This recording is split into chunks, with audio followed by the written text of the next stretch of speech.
kababayan, ma'am sir, this is Jam, the Filipino channel, ang inyo pong lingkod. So today is July 8, 2025 at tayo ngayon ay papunta dito yan sa may Soler Resort North Atrium Entrance sa may Sola, bagong Pag-asa Diliman, Quezon City. At dadalhin po natin yan dalawang drop. So sa una sa may Maria Montesero School of Quezon City sa may Visayas Avenue, Bahay Turo, Quezon City. At ikalawa ay sa may Avida Tower Solar Drive, sa may Avida Tower Solar Drive, Birthday Drive, bagong Pag-asa Diliman, Quezon City. Okay, so kumbaga balikan. Okay, so magbabalik po tayo mamaya konti. Pag nakuha na po natin sila, disclaimer lamang po, ang content po natin ay kalsada at hindi ang passenger. Kaya nga naman sakali man po na may marinig kayo mga pangalan ng lugar, pangalan ng tao, pangalan ng organisasyon sa government or private man yan,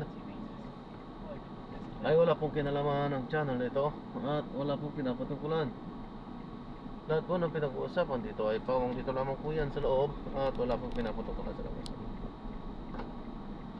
Okay, so magbabalik po tayo mamaya ulit pag nakuha na po. Merong, kung may gumagawa sa motor, meron din yung gumagawa sa dapat magkaroon ng dito. May gumagawa din sa ganitong 4 wheels.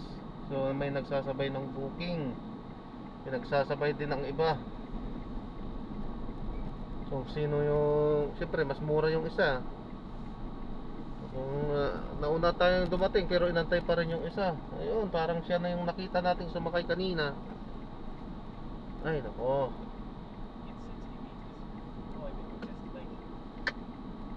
wala pa rin.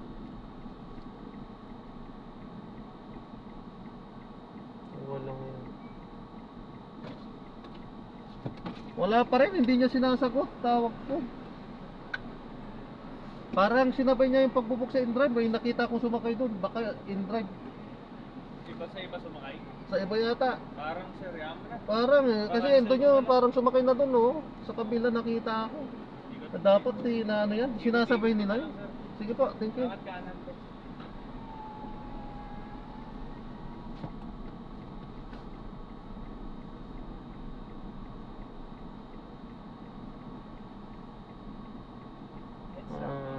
Walang niya.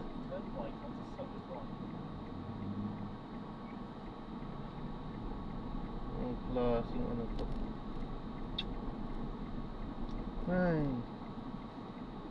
natinggoy tayo. Pinagsasabay. Sinabay nila yung ibang app. Sana ano yan, masilip yan ng mga ganyan. Medyo okay sa motor, pero kahit na hindi pa rin okay naman kasi siyempre pangit. Pero at least hindi ka maaksaya ng gasolina. Ito bakit meron namang cancellation fee, kaso hindi sapat yun. Yung abala mo, imbes na nakakukuha ka na ng iba na mas maganda. Tapos meron nakita ko na sumakay in drive sinasabay yung pagbubok.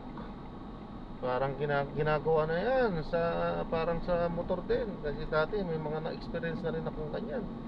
Tatlo pa nga kaming dumating.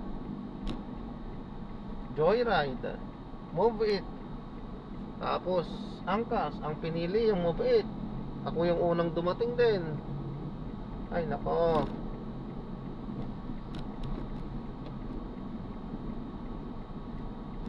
magandang yan, kaugalian ng mga mananakay. Abala yung dulot niyan. Bali wala sa kanila magbayad ng penalty sapagkat mapera sila, pero yung abala naman yung naidudulot niyan. At sana masilip yan ng management. Kung ganyan ang ginagawa nila, ni isa dapat magkaroon ng isa, wala nang tatanggap sa kanya. Magkukuha sa kanya para madala. Nung di ba, sabi ko nga, may nagkasabay-sabay kami. Sabi na nga ng angkas ng driver, kasi tatlo nga kami dumating doon. Sabi, ba, hindi kasama yung angkas ha. Ang ano, double booking lang, double booking. Ako, Joyride, saka yung move-in. Ako ang naunang dumating. Tapos nung dumating yung move-in, doon sila sumakay. So ganoon. Eh, sabi na nga ng isang kasama, double pro sabi. Oo nga eh. Dapat yan, di na sinasakay, sabi. Eh, yung move it, ala pa rin, diretso pa rin eh, sinakay pa rin eh. Dapat pagka ganun, hindi na sinasakay. Para madala sila. Mali yun. Kasi, kung dadag mo sa passenger mo yun, pero hindi. Konsensya mo din yun eh. Kasi gawain niya yun, kasi ginagawa din niya sa ibang tao. Para hindi na niya magawa. Para tumino. Dapat hindi na tinatanggap yung ganun. Kaso, yung movie driver na yun, tinanggap pa rin niya eh. Kinuha pa rin, siyempre. Kita niya eh, dagdag kita niya eh. Sabi na nga namin, dapat hindi na yun kasi nag-double booking, panluloko na yun eh. Ako pa nga yung unang na dumating doon. Siyempre, that time, medyo mura pa lang ang singil ng Move 8. Kaya siyempre pinipili nila. Pero dapat, kung yun pala pili nila, huwag na kayo mag-book ng iba. Binok nila, pinagsabay, Joyride sa Move 8. Dumating ako, Joyride. Una. Hindi naman ako sinakyan. Ba? Dapat di ganun. Okay, ayun. So gagawa na lang po natin ng security video itong ating susunod na mission. So paalam po muna pa sa God bless, paalam po muna.